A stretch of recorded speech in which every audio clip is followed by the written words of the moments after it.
এখন এখানে এই অবস্থায় বলা কোনো কথা বিরক্তি ছাড়া অন্য কিছু উদ্রেক করবে না আমি জানি, তবু আমাদের তো গার্জিয়ান ছাড়া, অভিভাবক ছাড়া কাউকে কিছু বলার নেই। আপনারা আমাদের অভিভাবক। কাকসা হাই স্কুল 90 বছরের ইতিহাস নিয়ে চলেছে, কিন্তু বয়সের সঙ্গে সঙ্গে একটা ভঙ্গুরতা আসে। তো সেই ভঙ্গুরতাটা মূলত পরিকাঠামোর বিষয়। আমি এখন এই সময় কিছু বলছি না, শুধু বলছি একটু মনে রাখবেন, যদি একটু হাত বাড়িয়ে দেন আমরা পরিকাঠামোর সংস্কার করে স্কুলকে আরও এগিয়ে নিতে যে পারবো।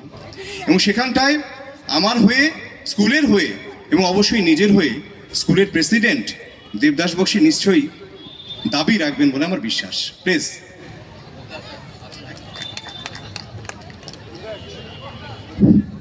মাননীয় মন্ত্রী মহাশয় এবং আমাদের পশ্চিমবঙ্গ সরকারের পঞ্চায়েত এবং গ্রাম উন্নয়ন দপ্তরের ও সমবায় দপ্তরের ভারপ্রাপ্ত মন্ত্রী শ্রদ্ধেয় প্রদীপ মজুমদার মহাশয়ের কাছে আমাদের এই কাকসা উচ্চ বিদ্যালয়, যার 90 বর্ষ পূর্তি অনুষ্ঠিত হচ্ছে, এই 90 বছরে যেহেতু স্কুল অনেক পুরনো হয়ে গেছে, তাই স্কুলের মানুষের যেমন বয়স বাড়ার সঙ্গে সঙ্গে শরীরের বিভিন্ন রোগ ব্যাধি দেখা দেয়, ঠিক সেই রকম স্কুলের যে বিল্ডিং সেটাও অনেকটা ক্ষয়িষ্ণু হয়ে গেছে।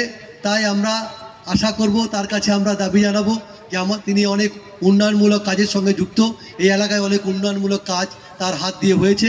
আমাদের স্কুলও তার সহযোগিতা পেয়ে, তার হাতের স্পর্শ পেয়ে আরও উন্নত হোক, স্কুলের পরিকাঠামোর উন্নতি হোক, এই আশা রেখে উপস্থিত সকলকে আন্তরিক অভিনন্দন জানিয়ে আমি আমার কথা শেষ করছি। নমস্কার।